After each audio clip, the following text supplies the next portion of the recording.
The Boston Tea Party was a crucial event in American history, as it was one of the first movements to spark a motive for the American Revolution. So, what exactly was the Boston Tea Party? Well, it definitely wasn't a tea party, that's for sure. But it did deal with tea, the taxation of tea to be precise. So basically, it was a resistance movement throughout British America against the tea taxes in 1773. The event was direct action by the British colony in Boston against the British government and the East India Company. The Tea Act of 1773 was the main reason for the occurrence of the Boston Tea Party. But before the Tea Acts were put in place, a man named Charles Townshend created the Townshend Acts in 1767 that were passed by the British Parliament.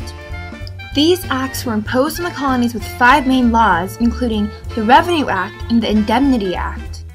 The Revenue Act dealt with raising revenue by taxation, while the Indemnity Act gave the East India Company freedom from the taxation of importing tea. However, the colonists were not in favor of these acts and refused to pay the taxation with the argument that it violated their right to only be taxed by their own elected representatives. In 1768, the resistance in the colonies prompted British troops to occupy Boston. In 1770, after being provoked by the Boston locals, the British troops broke out into violence, killing many innocent people. This was known as the Boston Massacre. This event stirred up rebellion within the people. From the Boston Massacre, the Parliament decided to take away some of the Townshend duties, which relieved the colonies of all taxes, with the exception of tea. The Parliament's refusal to take away the taxation of tea was their way of demonstrating their right to tax the colonies. In 1772, Parliament passed a new act that left a 10% duty on tea. This act also left the 3-pence Townshend taxes back in place in the colonies. The new taxes drove the tea prices to a new high and sales dropped dramatically. The company kept importing tea, but no one would buy. The supply for the product increased drastically. The East India Company was in a financial crisis. Still, the British Parliament did not want to give in and lose their authority. The Parliament also needed the revenue, as it was being used to keep the governors and judges economically dependent on the British government. This was another attempt by the British government to try and control their economy. And even though they seemed to be benefiting from what was going to happen with the prices, down the road this was going to lead to just more British regulation and control of the economy. There was a simple solution to fix the oversupply of tea. The British could have sold it cheaply in Europe, but it was feared that the tea would be smuggled back into Great Britain, where it would undersell the taxed tea. Now, they had 18 million pounds of unsold tea, and their solution to this problem was the Tea Act of 1773. On May 10th, the Tea Act was put in place. This act would launch the final spark to the revolutionary movement in Boston. It gave the East India Company full control over the tea. And now burdened with selling 18 million pounds of tea, the East India Company was finally able to lower the tea prices.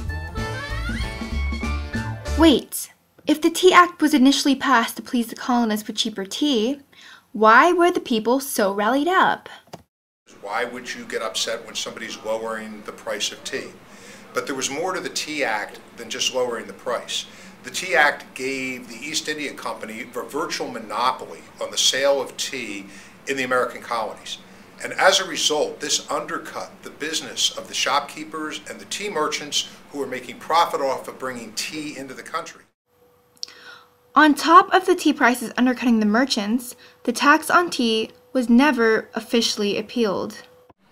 Now, when you get into the issue about how the British should have dealt with this, I thought the way they initially dealt with the Tea Act made sense. They miscalculated how upset the shopkeepers and the merchants were going to get when the British East India Company got such a good deal as far as selling tea, and they didn't anticipate the anger coming from the colonists the way it did. The British attitude was that the colonists would rather pay the tax than deny themselves the pleasure of a cup of tea. It was that assumption that brought the British to a disadvantage. The revolutionary process goes on for a long period of time, and there becomes an act that finally tips things over the edge. I don't know if the American Revolution would have been avoided if there hadn't been the Boston Tea Party. I think there could have been another issue that would have galvanized the people. One of the things about the Boston Tea Party was every social class drank tea, so it affected everybody. So the Sons of Liberty could appeal to every social group. The other thing is when the British responded with the Intolerable Acts and closed down the port of Boston, this hurt every social group economically. So the act itself and the response to it contributed to making the situation even more inflammatory. So yeah, I mean, there's going to be an event like this if there's going to be a revolution that triggers it. If it wasn't over tea, it could have possibly been over something else. But because the Tea Act and the Tea Party occurred when they did, in conjunction with other events, this just created an atmosphere in which the revolution could break out. Another contributor to this atmosphere of rebellion was the numerous unfair taxations by the British government. There was the Sugar Act of 1764, which taxed sugar, coffee, and wine. The Stamp Act of 1765, that put tax on anything printed, and the Townshend Acts of 1767, which taxed items like glass, paints, paper, and tea. The relationship between the mother country and the colony has been slowly cracking through these various events. The Tea Act of 1773 was the event to finally shatter the relationship and offset the colonists to take action. From November 28th to December 8th, the Dartmouth, the Eleanor, and the Beaver sailed from London and into the Boston harbors. These ships were filled with the taxed tea from the East India Company. On December 16th, a group of around 200 colonists, some dressed as Indians, assembled on a nearby hill. 2 by 2, they marched into the ships and dumped the tea into the Boston waters. Colonists applauded and approved of the saltwater tea. The rebellious attitudes that influenced the Boston Tea Party escalated into something much, much more significant. And in 1775, the American Revolutionary War began near Boston.